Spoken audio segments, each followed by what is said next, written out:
नमस्कार दोस्तों, Abhishek Kumar Gupta ji YouTube channel में आपका स्वागत है। आज एक महत्वपूर्ण टॉपिक मुगल वंश के बारे में हम विस्तार पूर्वक जानकारी प्राप्त करेंगे। प्रत्येक दिन एक एक टॉपिक करके आपको पूरा टॉपिक ख़त्म किया जाएगा। हिस्ट्री के बाद political science, geography, physics, chemistry, biology, खेल, कंप्यूटर, कला, संस्कृति, सब का एक एक चैप्टर आपको बताया जाएगा।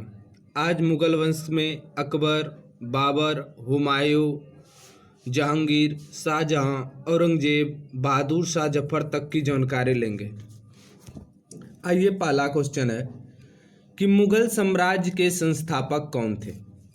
मुगल साम्राज्य के संस्थापक बाबर थे, जो आपके ऑप्शन नंबर सी में है, करेक्ट आंसर है। देखिए, भारत में मुगल साम्राज्य की स्थापना जहीरुद्दीन मोहम्मद बाबर ने 21 अप्रैल 1526 ईस्वी में पानीपत के प्रथम युद्ध में लोदी वंश के शासक इब्राहिम लोदी को हराकर की थी। बाबर का जो जन्म है वह 14 फरवरी 1483 ईस्वी को फरगना में हुआ था। नेक्स्ट क्वेश्चन, जब बाबर ने पहली बार भारत पर आक्रमण किया तो उस समय दिल्ली सल्तनत के तख्त पर कौन विराजमान था। उस समय इब्राहिम लोदी विराजमान थे। जब बाबर ने पहली बार भारत पर आक्रमण किया उस समय दिल्ली पर इब्राहिम लोदी का शासन था और लोदी वंश 1526 में समाप्त हो गया। उसके बाद बाबर ने दिल्ली पर मुगल वंश की नींव डाली।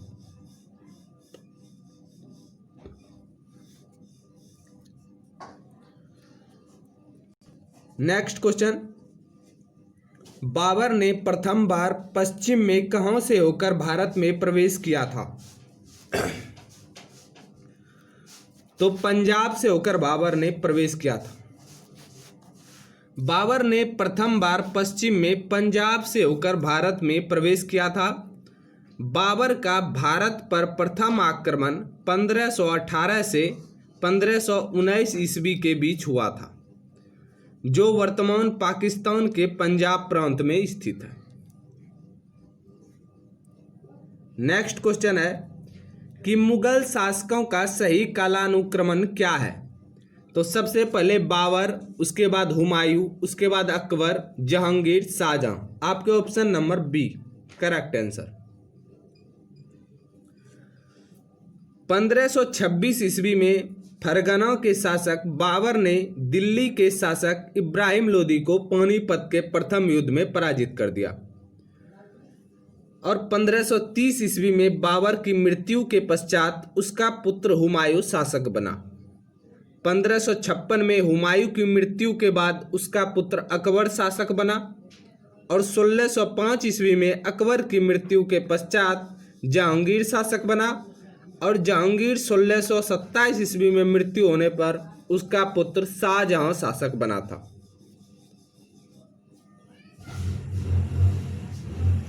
नेक्स्ट क्वेश्चन, किस मुगल शासक ने 2 बार शासन किया है। तो वो हुमायूं था, ऑप्शन नंबर बी। मुगल बादशाह हुमायूं ने 2 बार शासन किया। 1530 ईस्वी में बाबर की मृत्यु के बाद हुमायूं ने मुगल साम्राज्य की बागडोर संभाली, किंतु 1540 ईस्वी में बिलग्राम युद्ध में शेर शाह द्वारा वह पराजित हो गया, जिसके कारण उसे देश छोड़ने और अपनी गद्दी छोड़ने के लिए बाध्य होना पड़ा। पुनः 1555 ईस्वी में हुमायूं ने सरहिंद के युद्ध में अफगान शासक सिकंदर सूर को हरा दिया और अपने खोए हुए साम्राज्य को पुनः पा लिया। नेक्स्ट क्वेश्चन, किस मुगल सम्राट को राष्ट्रीय सम्राट कहा जाता है। तो अकबर को कहा जाता है, ऑप्शन नंबर बी।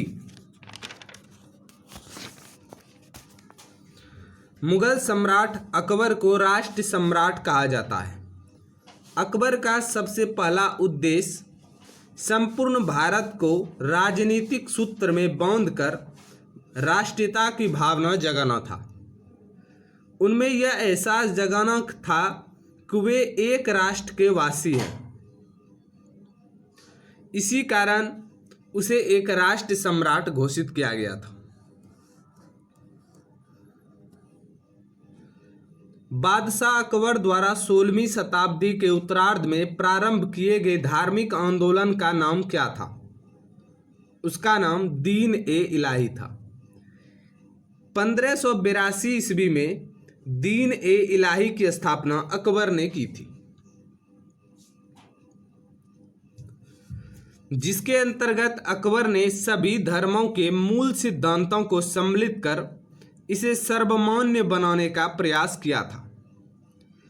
इसकी सदस्यता का द्वार सभी धर्मों के लिए खुला हुआ है। शिष्यों की दीक्षा हेतु रविवार का दिन निश्चित किया गया था। हिंदुओं में केवल बीरबल ही ऐसा शासक था जिसने इसके स्वीकार किया था। अबुल फजल अकबर के प्रधान पुरोहित रह चुके थे। नेक्स्ट क्वेश्चन, अकबर जब छोटा था तब उसके संरक्षक कौन थे? तो बैरम खां उसके संरक्षक थे।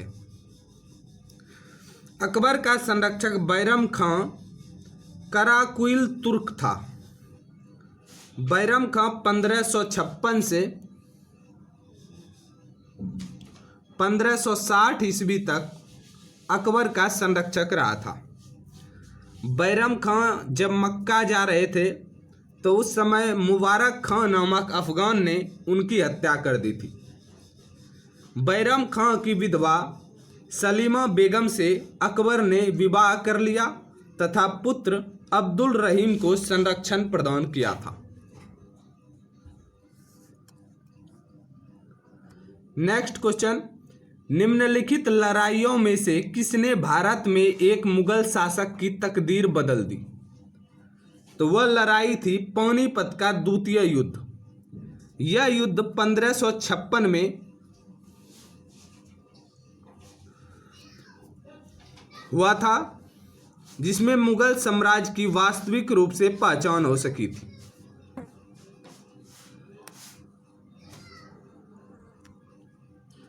नेक्स्ट क्वेश्चन है, निम्नलिखित में से किस राजपूत वंश ने अकबर के सामने समर्पण नहीं किया था?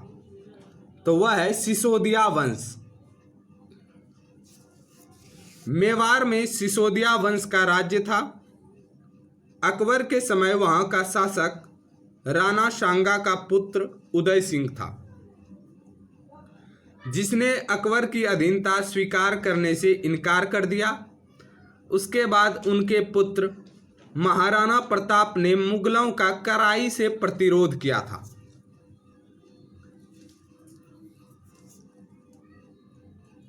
नेक्स्ट क्वेश्चन,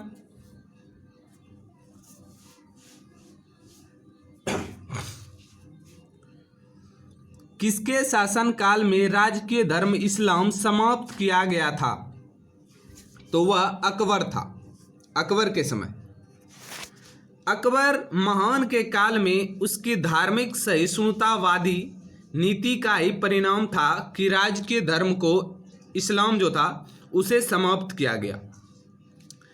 1582 ईस्वी में अकबर ने सभी धर्मों को समान अधिकार दिए और दीन-ए-इलाही नामक धर्म की स्थापना की 1582 ईस्वी में। नेक्स्ट क्वेश्चन, फैजी निम्नलिखित में से किसके दरबार में रहा था? फैजी अकबर के दरबार में रहते थे। फैजी जो था वह अकबर का दरबारी कवि था। इसने बहुत से ग्रंथों की रचना और उनका अनुवाद फारसी भाषा में किया, जैसे लीलावती, महाभारत। अनेक हिंदी पद रचनाओं का श्रेय भी फैजी को दिया जाता है। फैजी के अधीन ही अकबर ने अनुवाद विभाग की स्थापना की थी। जितने भी क्वेश्चन मुगल साम्राज्य के बता रहा हूँ सब एग्जाम में पूछे गए हैं और आगे भी पूछे जाएंगे। एक एक क्वेश्चन बहुत ही महत्वपूर्ण है। नेक्स्ट क्वेश्चन, सती प्रथा के विरुद्ध किस मुगल शासक ने कदम उठाए थे? वह अकबर था। Option number B. मुगल बादशाह हुमायूं का पुत्र अकबर एक धर्म सहिष्णुतावादी शासक हुआ। उसने दिल्ली पर 1556 ईस्वी से 1605 ईस्वी तक शासन किया। उसने सती प्रथा के विरुद्ध कदम उठाए थे।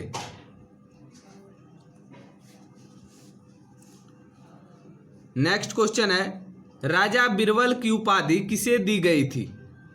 तो राजा बीरबल की उपाधि महेश दास को दी गई थी, जो आपके ऑप्शन नंबर ए में है। मध्य प्रदेश के सीधी जिले के सिंगवाल तहसील के घोषरा गांव में 1528 में महेश दास को मुगल सम्राट अकबर ने राजा बीरबल की उपाधि से सम्मानित किया था। बीरबल की बुद्धिमत्ता व जाहिर जवाबी से प्रभावित होकर अकबर ने उन्हें अपने दरबार के नवरत्नों में से शामिल कर लिया था।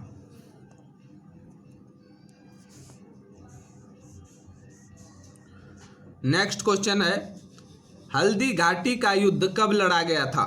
हल्दी घाटी का युद्ध 18 जून 1576 को लड़ा गया था। 18 जून 1576, option number B.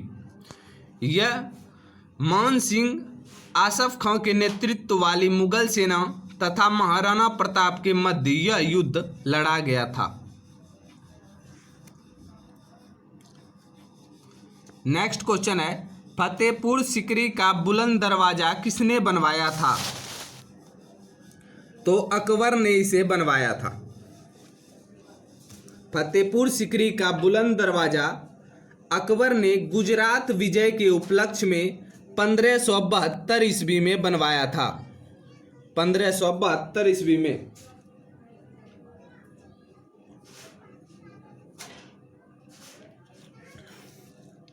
Next question देखते हैं दोस्तों। ये रहा क्वेश्चन, बुलंद दरवाजा निम्नलिखित में से किस इमारत से संबंधित है?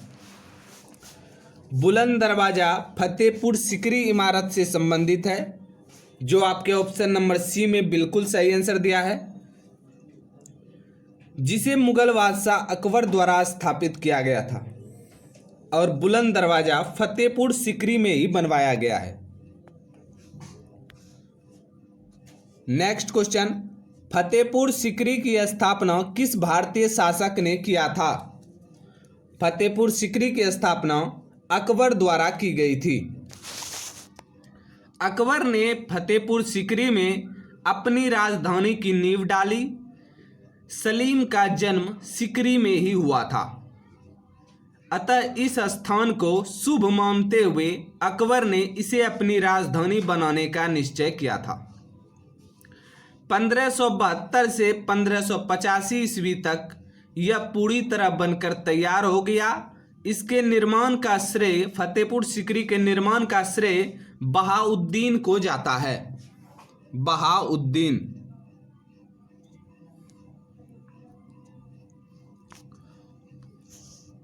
नेक्स्ट क्वेश्चन, अकबर द्वारा किस गुरु को अमृतसर शहर बसाने के लिए जमीन दान में दी गई थी? तो वे गुरु रामदास थे, जिन्हें अकबर ने अमृतसर शहर बसाने के लिए जमीन दान में दी थी। देखिए, अकबर सिखों के चौथे गुरु रामदास, जो 1574 से 81 के मध्य थे, इनसे प्रभावित होकर 1577 ईस्वी में 500 बीघा जमीन इन्हें दान में दे दी अकबर ने, जिसमें एक प्राकृतिक तालाब था।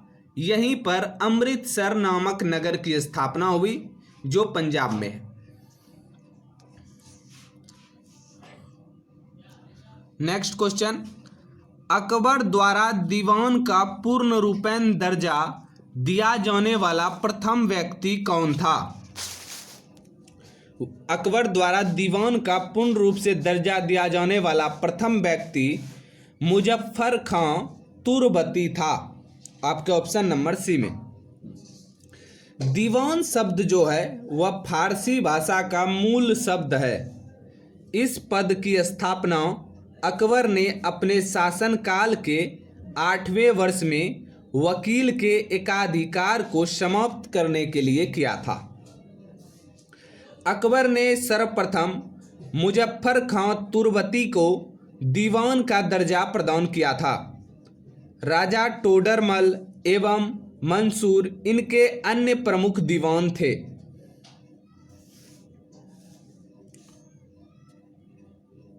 नेक्स्ट क्वेश्चन, टोडरमल किससे संबंधित है? टोडरमल भूमि सुधार के कार्यों से संबंधित थे। आपके ऑप्शन नंबर 1। अकबर ने सरकारी पदों पर नौकरी देते हुए योग्यता को आधार बनाया था। उन्होंने टोडरमल, मान सिंह, बीरबल, भगवान दास, राम सिंह आदि हिंदू राजाओं को ऊंचे पदों पर नियुक्त किया था। टोडरमल अकबर के राज्य में वित्त मंत्री हुआ करते थे। ये भूमि सुधार कार्यों के लिए प्रसिद्ध हैं। उम्मीद करता हूं एक एक क्वेश्चन आप समझ रहे होंगे। नेक्स्ट क्वेश्चन, चांद बीबी जिसने बरार अकबर को सौंपा कहाँ की रानी थी? ये बीजापुर की रानी थी। आपके ऑप्शन नंबर सी में दिया गया है जो करेक्ट आंसर है। चांद बीबी बीजापुर की रानी तथा अहमदनगर के शासक बुरहान उल मुल्क की बहन थी। 1596 ईस्वी में मुगलों और अहमदनगर के बीच संधि हुई, जिसके अनुसार बुरहान उल मुल्क के पोते बहादुर को, जो उस समय बालक था, अकबर की अधीनता में अहमदनगर का सुल्तान मान लिया गया। शिशु सुल्तान ने बरार मुगल साम्राज्य को अर्पित कर दिया था। नेक्स्ट क्वेश्चन, सम्राट अकबर द्वारा किसको सीरी कलम की उपाधि प्रदान की गई थी? सीरी कलम के नाम से अब्दुल समद को जाना जाता है। जरी कलम से मोहम्मद हुसैन को। अब्दुल समद को अकबर ने सीरी कलम की उपाधि दी थी। यह अपने समय का कुशल चित्रकार था। अब्दुल समद, अकबर ने इसे राजधानी में टकसाल का प्रभावी बनाया था। बाद में उसे मुल्तान का दीवान भी नियुक्त किया गया। नेक्स्ट क्वेश्चन, अकबर के दरबार में आने से पहले मियां तानसेन किसकी सेवा में थे? वे राजा रामचंद्र की सेवा में थे। आपके ऑप्शन नंबर सी। तानसेन पहले रीवा के राजा रामचंद्र के दरबारी संगीतकार हुआ करते थे। तानसेन का वास्तविक नाम रामतनु पांडे था। तानसेन का जन्म 1506 ईस्वी में सतना के निकट बछौरा में हुआ था। तानसेन 1555 से 1562 ईस्वी तक रीवा के शासक रामचंद्र बघेल के दरबार में रहते थे, लेकिन 1562 ईस्वी में मुगल बादशाह अकबर के दरबार में आए और वहीं रह गए। नेक्स्ट, अकबर को एक सच्चा महान प्रशासक के रूप में सिद्ध करने के लिए निम्नलिखित में कौन सा कथन अति मुख्य है? वह कथन आपके ऑप्शन नंबर डी में है, उसने भारत को एक राष्ट्र के रूप में जोड़ने का प्रयत्न किया था। नेक्स्ट क्वेश्चन, सुप्रसिद्ध संगीतज्ञ तानसेन और बैजू बावरा किसके शासनकाल में सुविख्यात थे? तानसेन और बैजू बावरा अकबर के समय विख्यात थे। अकबर,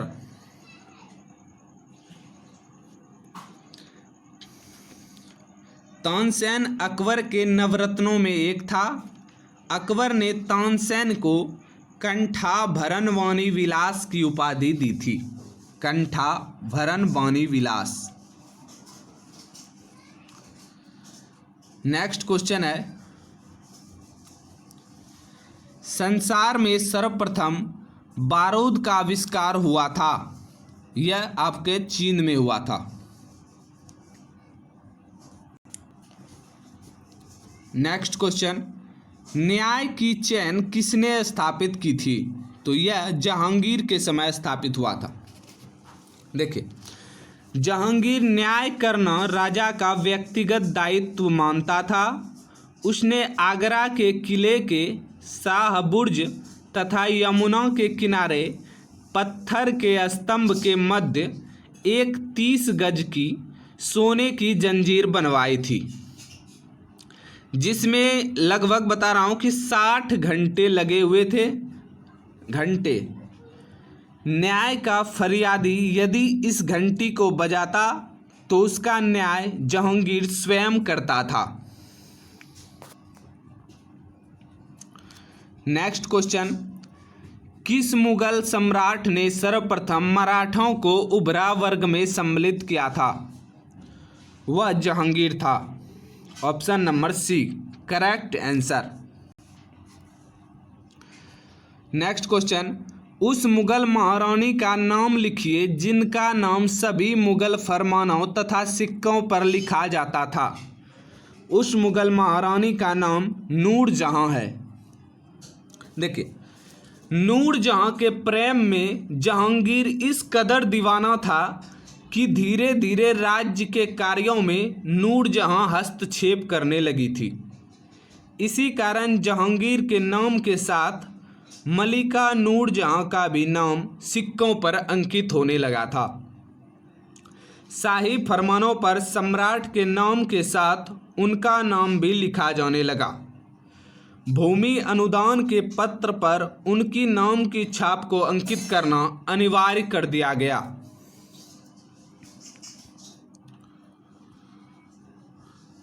नेक्स्ट क्वेश्चन, महावत खां पर नूरजहां की विजय के क्या कारण थे? तो आपका ऑप्शन नंबर 1 और 2 दोनों सही है।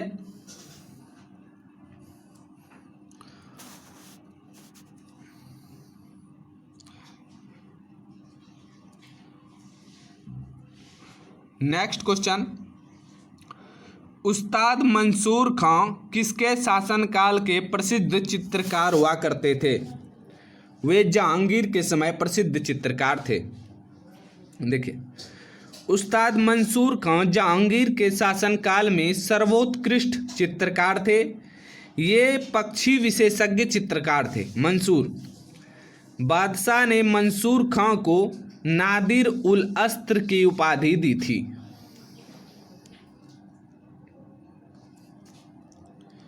मुगल साम्राज्य के पतन के समय जाटों के नेतृत्व में एक राजनीतिक शक्ति के रूप में स्वयं को संगठित किया था। वह चूड़ामन शासक था। Option number B. हालांकि राजा राम के नेतृत्व में 1680 ईस्वी से ही जाट शक्तिशाली होने लगे। चूड़ामन के नेतृत्व में वास्तव में जाटों ने अपने आप को संगठित करना प्रारंभ कर दिया और भरतपुर में जाट राज्य की स्थापना हो गई। नेक्स्ट क्वेश्चन, मुगल साम्राज्य की राजधानी को आगरा से दिल्ली हस्तांतरित किया गया था। यह शाहजहां के समय मुगल साम्राज्य की राजधानी को आगरा से दिल्ली हस्तांतरित किया गया। देखिए कब, 1638 ईस्वी में शाहजहां ने दिल्ली के यमुना नदी के किनारे अपनी राजधानी शाहजहानाबाद की स्थापना की। इस स्थापना का कार्य 1648 ईस्वी में पूरा हो गया और उस समय मुगल साम्राज्य की राजधानी दिल्ली हस्तांतरित हो गई। इस नवनिर्मित नगर का प्रमुख आकर्षण लाल किले के नाम से प्रसिद्ध किला था। इस किले की प्राचीरों को लाल बलुआ पत्थर से निर्मित किया गया था, इसलिए यह लाल किला कहलाता है। नेक्स्ट क्वेश्चन, मुगल साम्राज्य की राजधानी को आगरा से दिल्ली हस्तांतरित किया गया था, यह शाहजहां के समय।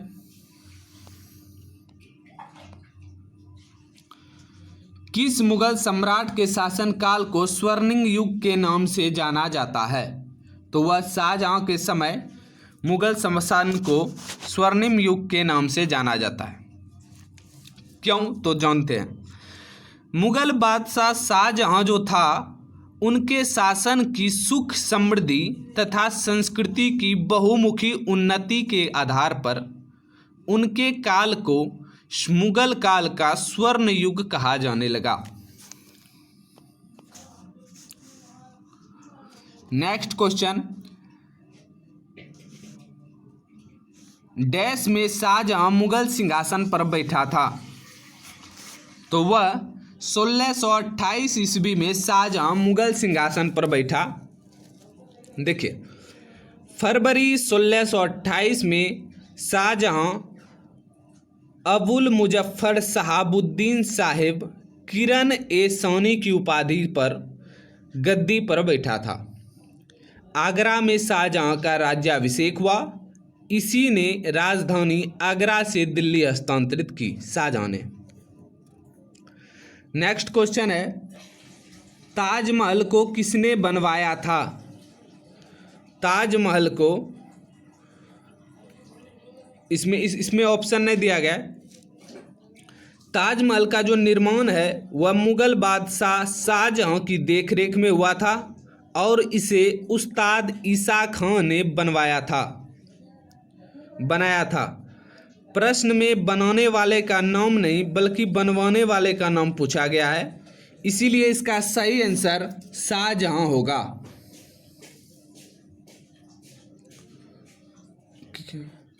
क्वेश्चन है, ताजमहल को किसने बनवाया था?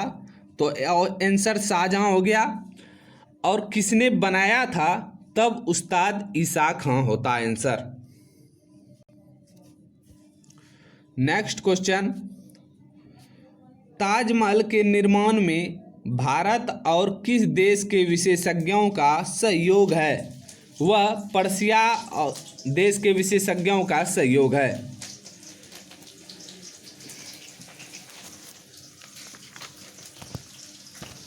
ताजमहल के निर्माण में शाहजहां ने भारत एवं पर्शिया के विशेषज्ञों का सहयोग लिया। इनका प्रधान मिस्त्री फारस का उस्ताद ईसा खां था, जिसने मुख्य स्थापत्य स्थापित अहमद लाहौरी खान ने की थी।